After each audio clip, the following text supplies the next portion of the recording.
네, 매일매일 각 분야 전문가들과 함께 생활 속 다양한 궁금증 해결해 보겠습니다. 자, 반려동물과의 의사소통이 가능했으면 하는 순간 있으시죠? 그중 하나는 반려동물이 아플 때일 것 같습니다. 자, 어디가 아픈지 직접 들을 수 없으니 함께 생활하는 사람들의 주의와 관찰이 필요한데요. 특히 고양이들은 아파도 티를 내지 않아서 더욱 세심한 관찰이 필요해 보입니다. 자, 우리 집 고양이가 보내는 질병신을 어떻게 확인할 수 있는지 자세히 알아보도록 하죠. 자, 방송 들으시면서 우리 집 반려동물에 대해 궁금한 점 있는 분들 단문 50원, 장문 100원의 정보 이용료가 부과되는 샵 0945번으로 문자 보내주시고요. 애플리케이션 댓글창으로도 상담이 가능합니다. 자, 유튜브 YTN 라디오에서도 보이는 라디오로 함께하고 있습니다. 자, 오늘도 함께 말씀 나눌 분 모셔보죠. 마이펫 상담소 윤쌤과 함께합니다. 안녕하세요. 안녕하세요. 예. 어제 밤에도 제가 이렇게 텔레비전을 보다가 이렇게 개를 교육하는 프로그램들이 많더라고요. 요즘. 네네. 예. 혹시 그런 프로그램 보시면서 저게 내가 출연했어야 되는데 이런 생각 하신 적 있으신가요? 전혀 없습니다. 혹시 뭐 욕심 같은 건 안 나세요? 전혀 안 납니다. 워낙 쟁쟁한 분들이 잘 알고 계시기 때문에 굳이 뭐 제가. 그렇습니까? 너무 또 훌륭하신 분이시죠. 경쟁이 안 됩니다. 자, 본격적으로 이야기 나눠볼 텐데요. 고양이는 좀 아파도 특별한 내색을 하지 않는다고 들었거든요. 이게 고양이의 특성 중 하나입니까?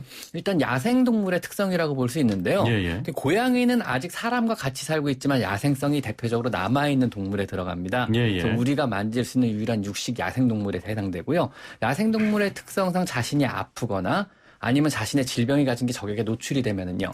경쟁자에게 자신의 영역을 뺏길 수도 있고 경쟁자 자신의 보금자리나 사냥터를 뺏길 수도 있고 아니면 적어로부터 공격을 받을 수 있거든요. 한마디로 약해 보이면 안 된다는 거죠. 그렇죠. 그래서 센 척을 항상 해야 되고 정상적인 상태를 유지하려고 노력해야 되고 정 아픔을 숨는 버릇이 있습니다.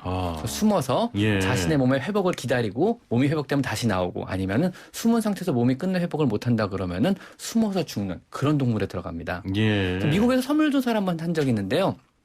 당신이 키우는 반려동물에게 사람의 말 한마디를 가르칠 수 있다면 무엇을 가르치겠습니까? 라는 질문이었어요. 그래서 압도적 1위가 말이 뭐였냐면요.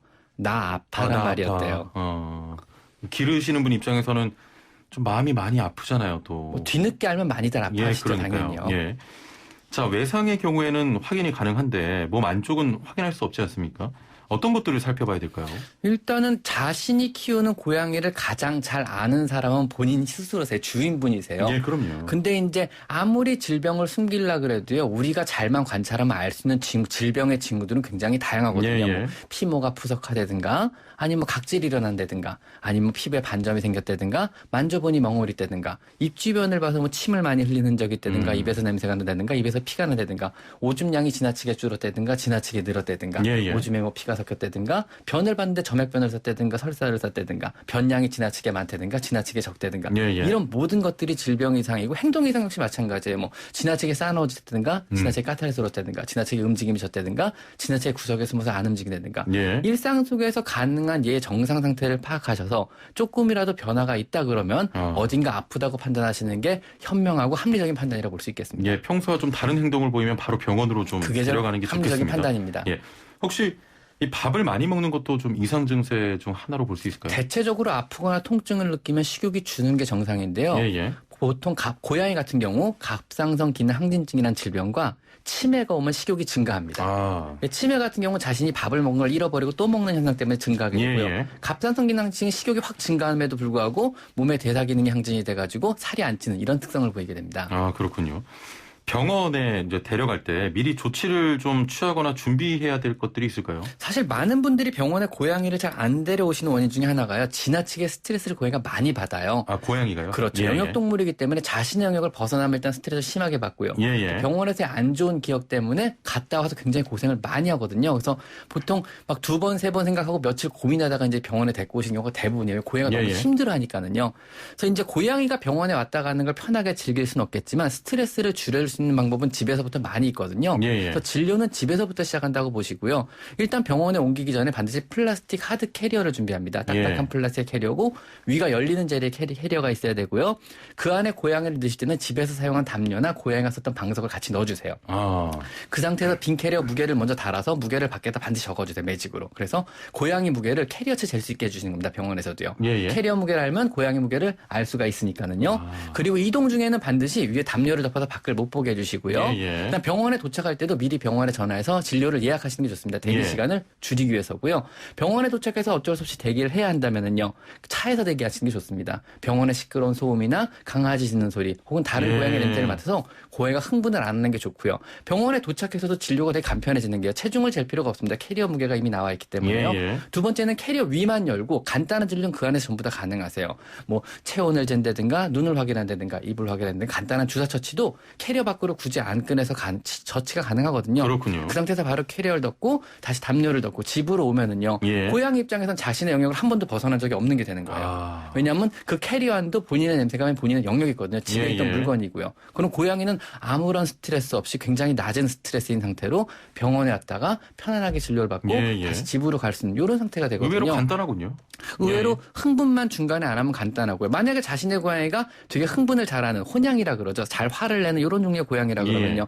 집에서부터 이제 플라워 에센스 제제죠. 배치 플라워, 레스큐레메디 같은 거 입에 2방울 정도 떨어뜨리시면 굉장히 효과가 좋고 출발하기 전에. 아니면 집에서 펠리웨이 스프레이 같은 어떤 페로몬 제제를 고양이 몸에 뿌리고 시작해도 괜찮고요.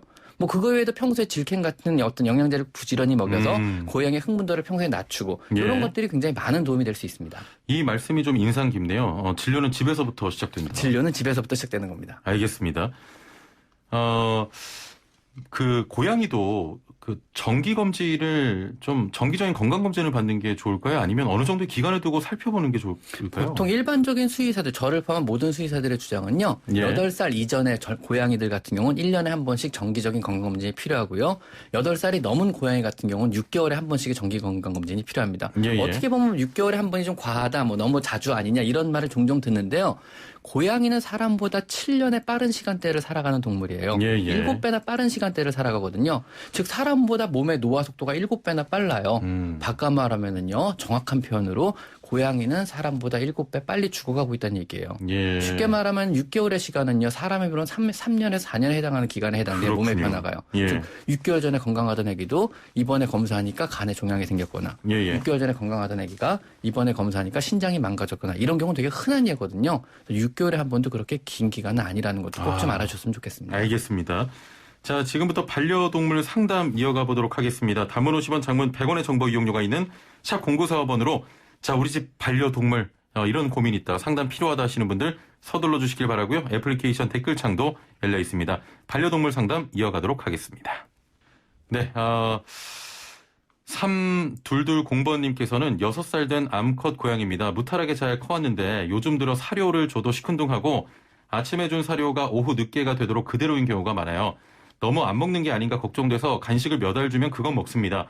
무더위에 사람도 입맛이 없다고 하잖아요. 그저 입맛이 없는 건지 다른 질병이 없는 건지 궁금합니다. 일단 체중의 변화를 먼저 보시는 게 중요합니다. 평소에 체중을 재보시고 체중의 변화가 없다 그러면 정상적인 칼로리는 섭취하고 있다는 거니까 단지 식욕의 저하로 보시고 놔두셔도 됩니다. 근데 만약에 10% 이상의 체중의 저하가 있다면 심각한 질병을 암시하니까 그때는 꼭 병원에 데려가 보시는 게 좋을 것 같습니다. 체중 감소가 10% 이상이면 심각한 질병을 암시할 수도 있습니다. 혹시 뭐 고양이도 보양식 같은 게 필요합니까? 아니요, 필요 없습니다. 아, 지금 주고 있는 사료, 좋은 사료가 충분한 보양식 역할을 합니다.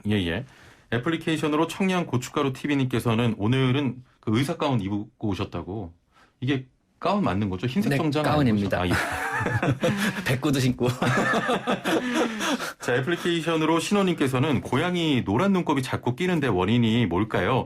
병원에서 받은 안약 3일 넣어도 계속 노란 눈곱이 심해지면 다시 좀 병원을 가봐야 할까요? 병원 가는 거 너무 싫어해서 데려가는 게 더 안 좋을까 봐 걱정입니다 하셨는데 노란 눈곱이 자꾸 낀다고. 일단 흔한 예로는 결막염이 대부분이고요. 어린 고양이 같은 경우는 이제 바이러스성 결막염, 허피스 바이러스성 결막염이 주로 흔합니다. 이런 경우 사실은 병원에서 안약을 처방해 주는데요. 안약은 최소한 2주 이상은 넣어 주셔야 효과가 있습니다. 2, 3일 만에 좋아지는 결막염은 없습니다. 계속 좀 며칠 동안 조금 더 투약해 주시고 그다음 병원에 전화해서 확인해 보시고 조금 더 투약하라면 조금 더 투약하는 게 맞는 방법일 것 같습니다. 그렇군요. 자, 유튜브로 미교희님께서는 저희 집 고양이는 이유 없이도 토를 자주 하는 토쟁인데요. 며칠 간격으로 토를 하면 병원에 가야 한다거나 일주일에 몇 회 이상 하면 가야 한다 이런 기준이 있나요 하셨네요. 일단 하루에 3회 이상. 그다음에 하루에 3회 이상. 일주일에도 전체적으로 평균적으로 일주일에 3, 4회 이상 구토를 한다면 병원에 데리고 가보시는 게 좋고요. 일단 너무 잦은 구토를 한다 그러면 먼저 저는 사료를 바꿔보라고 꼭 좀 권해드려요. 의외로 고양이가 자신이 먹는 사료에 트러블이 생겨서 구토하는 경우가 더 흔하거든요. 그래서 사료를 좀 범용적인 거, 남들 많이 먹이는 좀 대중적인 브랜드로 먹여보시고 그래도 문제가 있다 그러면 병원에 한번 데리고 가보시는 걸 권장드립니다. 예, 알겠습니다. 9817번님, 우리 집 고양이는 3마리인데요. 매번 그러는 건 아니고 가끔 화장실 쪽에 가서 우는 한 마리가 있습니다. 제가 직장인이라 집에 저녁에 들어가서 정확히는 모르겠는데 뭔가 일 보는데 어려움이 있는 걸까요?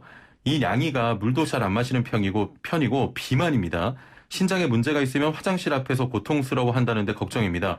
또 새냥이다 보니까 제가 급식을 하지만 제가 직장 가 있는 사이에 그 비만 양이 다른 양 것까지 먹는 것 같아요. 어떻게 다이어트를 할까요? 그리고 하루 급식은 종이컵으로 한 컵에 사려면 될까요? 하셨네요. 질문이 좀 많은데 화장실 앞에서 일단 운다고 합니다. 화장실 앞에서 우는 게 이제 소변을 보는 중에 우는 경우 대부분은 이제 배뇨가 장애가 와서 그런 거거든요. 그런 경우는 병원 가서 검사를 해보고 치료를 반드시 받아야 됩니다. 즉 오줌을 싸는데 아픈 거죠, 얘는요. 그래서 우는 거고 오줌 싸는데 통증이 있다는 얘기는 어딘가 문제가 있다는 얘기거든요. 그런 경우 꼭 병원에 가보셔야 되는 거 맞고요. 그다음에 이제 비만한 양이들 다이어트는 되게 큰 문제 중에 하나, 비만하면 여러 가지 질병들이 많이 같이 생기거든요. 근데 여러 마리 키우면 사실은 이 컨트롤이 쉽지가 않아요. 얘만 특별하게 양을 적게 줄 수 없잖아요. 이럴 땐 밥을 따로따로 주시는 수밖에 없어요. 식사 시간만큼은 얘를 방으로 옮겨서 정해진 식사만 급여하고 나머지 애들이 먹으면 그 다음에 꺼내주시는 거죠. 어차피 체중 감소는 칼로리로 조절하는 수밖에 없고 운동으로는 절대 해결이 안 되거든요. 약으로도 해결이 안 되고요. 결국 칼로리로 조정하려면 조금 주시는 수밖에 없거든요. 다른 애 걸 훔쳐먹거나 간식을 먹는다면 칼로리 조절이 안 되고요. 그럼 결국은 다이어트에 실패할 수밖에 없거든요. 그래서 얘는 따로 밥을 급여하시는 수밖에 없습니다. 그거는요. 종이컵 한 컵에 사려면 다이어트가 그거는 사료의 종류, 그다음에 얘의 비만 정도에 따라 달라요. 그거는 병원에 가서 체중을 재보고 사료 뒤편에 보면 테이블이 있어요. 현재 목표 체중을 찾아가지고 그 양만 먹이시면 돼요. 사료마다 테이블이 다르거든요. 그래서 뒤에 보시면 표가 있어가지고 몇 킬로그램은 하루 몇 그램이라는 표가 있습니다. 모든 사료는요. 그래서 목표 체중을 기준으로 잡으시면 되게 맞아 떨어집니다. 알겠습니다. 8123번님, 저희 집 고양이 2마리인데요. 여자 냥이는 영역동물이 확실한데 남자 냥이는 병원 가는 차 안에서도 밖을 구경할 정도로 밖을 좋아합니다. 신발 신으려고 엎드리면 같이 가자고 어부바도 합니다. 산책을 시켜야 될까요? 하셨네요. 그래도 산책시키는 건 저는 반대입니다. 항상 위험한 변수들이 너무너무 많아요. 그래서 산책을 시키고 싶으면 가방 안에 넣어가지고 밖을 볼 수 있는, 그래서 산책시키는 거 정도는 괜찮은데 고양이를 줄을 매서 풀어 산책시키는 건 위험한 경우가 너무 많아가지고요. 강아지가 짖는다든가 차의 경적소리에 놀란다든가 이런 거에 놀라가지고 갑자기 돌발적인 행동을 많이 하고요. 두 번째는 강아지는 고양이는 대로변을 걷지 않습니다. 구석진 데를 숨어서 걷거든요. 이게 사람이 걷기 힘든 길을 걸어요. 막 담장 위를 올라가기도 하고 담장을 넘어가기도 하고 펜스 사이로 들어가기도 하거든요. 사람이 줄을 잡고 어떤 산책을 한다는 게 되게 힘든 동물에 들어가거든요. 그렇군요. 그래서 가방에 넣어서 밖을 볼 수 있게 산책까지는 괜찮으나 줄을 매서 강아지처럼 같이 걷고 이런 산책은 아마 불가능에 가깝지 않을까 싶습니다. 이렇게 밖을 좋아하는 고양이도 있습니까? 네, 있습니다. 많이 있고요. 창밖 보는 거 좋아하는 고양이 있고 그런 고양이용 가방도 따로 나와요. 밖을 볼 수 있게. 투명한 재질로 밖을 볼 수 있는 창이 달린 그런 종류의 고양이 가방도 많이 나옵니다. 그런 가방을 구매하셔서 같이 산책도 좋은 방법이고요. 어차피 가방에 구멍이 뚫려서 냄새를 맡을 수 있거든요. 산책의 의미는 직접 자기가 운동하는 걸 의미하지는 않습니다. 새로운 거를 보고 새로운 냄새를 맡음으로써 뇌가 자극받는 이런 것도 굉장히 좋은 산책에 들어가거든요. 꼭 직접 안 걸어도 안고 다니는 거나 가방에 넣고 다니는 것도 좋은 산책이 될 수 있음을 꼭 좀 알아주셨으면 좋겠습니다. 예, 알겠습니다. 6557번님, 고양이 모래의 경우 가루날림이 질병의 원인이 된다고 하던데요. 최근에 가루날림이 거의 없다고 해서 두부 모래로 바꿨습니다. 두부 모래가 일반 모래보다 확실히 더 나은가요? 하셨네요. 모래 날림 문제에서는 두부 모래가 훨씬 좋아요. 확실히 안 날리긴 날리는데 고양이의 습성상은 사실은 벤토나이트 재질의 가는 재질의 모래가 훨씬 좋습니다. 왜냐하면 고양이는 자연 생태계에서 고온 모래를 썼고요. 고온 모래의 장점은 작은 힘으로도 손쉽게 자기네 대변과 소변을 덮을 수가 있거든요. 근데 문제는 두부 모래는 그보다 입자가 더 굵어요. 그래가지고 보다 큰 힘을 줘야 덮을 수가 있어서 덮는 걸 귀찮아할 경우가 있고요. 그다음 발에 닿는 느낌을 되게 싫어하는 애들이 있어요. 그런 종류의 모래를요.